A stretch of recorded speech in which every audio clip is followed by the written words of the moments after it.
Mes bien chers frères, sois sans crainte. Désormais, ce sont des hommes que tu prendras, dit Jésus à Simon-Pierre. Mes chers amis, je vous invite quelques instants, à imaginer la situation décrite dans l'Évangile. Nous sommes au bord du lac de Génézareth, le lac de Tibériade, la mer de Galilée. 3 noms différents pour même mer. Et voilà qu'il y a une foule sur la berge. Et Jésus donc demande à Simon de pouvoir monter dans sa barque. Et c'est de sa barque qu'il va commencer à enseigner les foules. Et il y a 2 barques. 2 barques. Alors déjà, la symbolique des chiffres. 2 barques qui nous manifestent en quelque sorte la double nature de Jésus. La personne divine du Fils de Dieu a 2 natures. Nature divine et nature humaine. Et vous allez voir, c'est important. Et la barque dans laquelle il est assis, où il enseigne, bien sûr, c'est l'image de l'Église.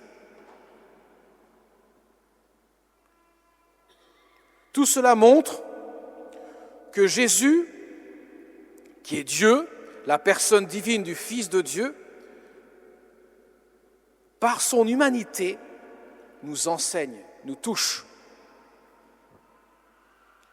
Et voilà qu'il dit après l'enseignement à Simon, avance au large et va jeter les filets. Alors Simon a dit, Seigneur, c'est bien, je vais t'obéir, mais sache une chose, c'est que j'ai passé la nuit entière à pêcher et je n'ai rien pris. Mais puisque tu me demandes, on y va. Alors Jésus n'a pas fait les choses de manière innocente. Il savait que Simon avait peiné toute la nuit. Mais il va montrer justement ce qui change radicalement avec lui.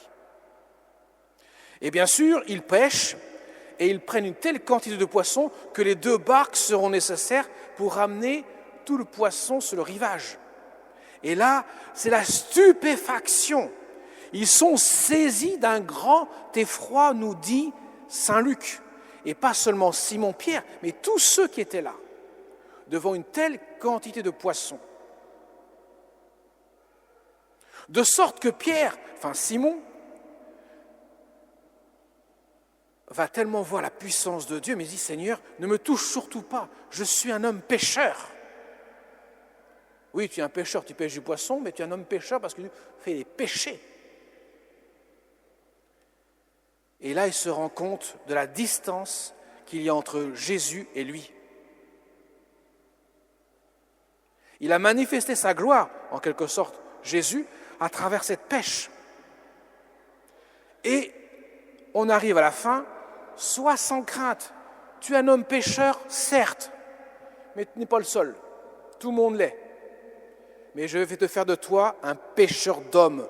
Tu pêcheras des hommes. Et à ce moment-là, tous les fameux 10, ceux qui viendront dire disciples du Christ, vont tout laisser et vont suivre le Christ. Alors mes chers amis, là nous avons un condensé du mystère même du salut que le Christ va opérer. Lui qui est Dieu, par son humanité, qu'il va offrir en sacrifice sur le bois de la croix, dans le mystère de l'Église, va envoyer ses apôtres, les disciples vont devenir apôtres, pour annoncer l'Évangile, pour toucher les âmes à qui ils sont envoyés. Et bien sûr, cela se fait de manière privilégiée dans les sacrements. Nous en arrivons aux sacrements.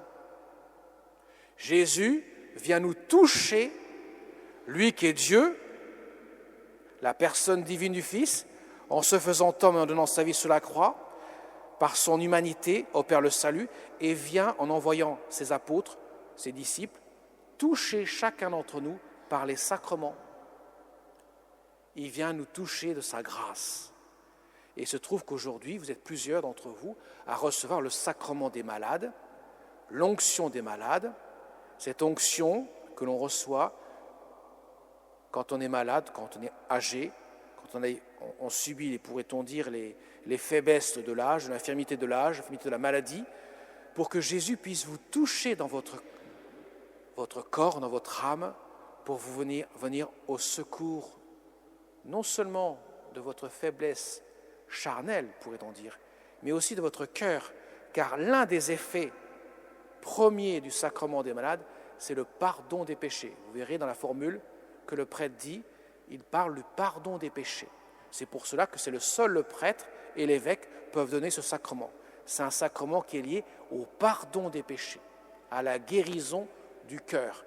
Vous avez remarqué dans l'Évangile, quand Jésus guérit une personne, un lépreux, un estropié, un aveugle, ou je ne sais quoi encore, ou je ne sais qui encore plutôt, il dit d'abord, ta foi t'a sauvé, tes péchés sont pardonnés, il pardonne les péchés, et du même coup, il donne la guérison. La guérison du cœur est bien sûr principale, parce que le péché, c'est la seule maladie, je dis bien la seule, qui a une conséquence absolument redoutable, qui peut conduire à la mort éternelle. Toutes les autres maladies s'arrêteront avec notre mort physique. Mais le péché, c'est la seule maladie qui peut empêcher l'homme de connaître le bonheur éternel. Et c'est ce pourquoi Jésus est venu sur la terre, donner le pardon des péchés, ça veut dire donner avec surabondance sa miséricorde, son cœur plein d'amour qui vient pardonner nos péchés pour que nous puissions recevoir ce quoi nous attendons tous, le ciel, le bonheur éternel, autrement dit Dieu. Vous voyez mes chers amis, à travers cet évangile, le Seigneur enseigne plein de choses. Il vient donner sa vie pour que nous puissions être touchés par sa grâce. Et il le fait dans le cadre de son Église, qui est son épouse. L'Église n'est pas une institution avant tout, mais avant tout un mystère. C'est l'épouse du Christ, c'est le corps du Christ. Il s'agrège ce corps avec la grâce qu'il nous donne. Dans le baptême que nous avons reçu, nous sommes devenus le membre du corps du Christ, membre de l'épouse du Christ, de qui elle reçoit, l'Église, l'épouse qui reçoit tout l'amour de son époux. Et chaque sacrement que nous célébrons vient opérer en profondeur ce mystère de l'amour de Dieu qui vient nous relever, nous réconforter, nous conduire au bonheur du ciel. Alors mes chers amis, vous qui allez recevoir le sacrement des malades, rendez grâce au bon Dieu après l'avoir reçu pour cette grâce qu'il vous a donnée, de venir vous toucher dans votre faiblesse, de votre corps, de votre âme, pour vous aider, vous soutenir, car il est là pour chacun d'entre nous. Jésus nous conduit à lui et il nous donne la force de conduire à lui. C'est lui qui agit en profondeur. Ayez bien à l'esprit qu'on ne va pas au ciel en faisant des exploits sportifs d'une ascèse qui serait le pur produit de nos efforts humains. C'est Dieu qui nous donne à chaque instant de notre vie chrétienne la grâce d'avancer et d'aller jusqu'à lui. Autrement dit, il est non seulement la fin à laquelle nous aspirons tous, fin F-I-N, en même temps il nourrit notre fin F-I-M de Dieu. Mais en plus, il est le moyen par lequel nous pouvons aller à lui. C'est lui qui nous conduit, il nous prend par la main et il nous conduit jusqu'au bonheur du ciel. Et chaque sacrement est là pour nous aider à grandir dans cet amour. Alors demandons aussi à notre Mère du ciel, la Vierge Marie, qui elle aussi, par sa prière d'intercession, vient nous réconforter. Vous savez que c'était en 1871, le 17 janvier 1871. Il faisait extrêmement froid. par une nuit glaciale. Nous étions aux portes de Laval, dans un petit village qui s'appelle Pontmain.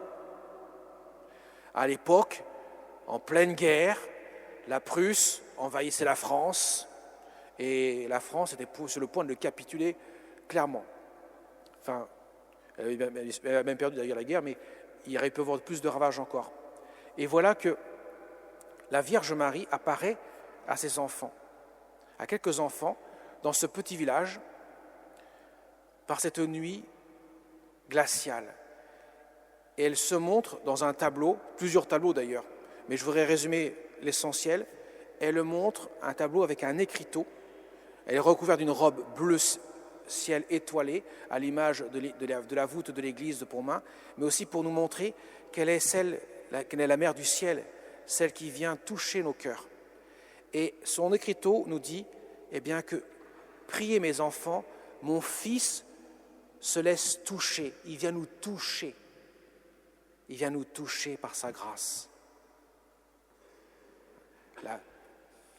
La phrase exacte que j'avais inscrite sur la feuille, je crois, mais priez mes enfants, Dieu vous exaucera en peu de temps, mon fils se laisse toucher. C'est ça que Jésus veut nous montrer.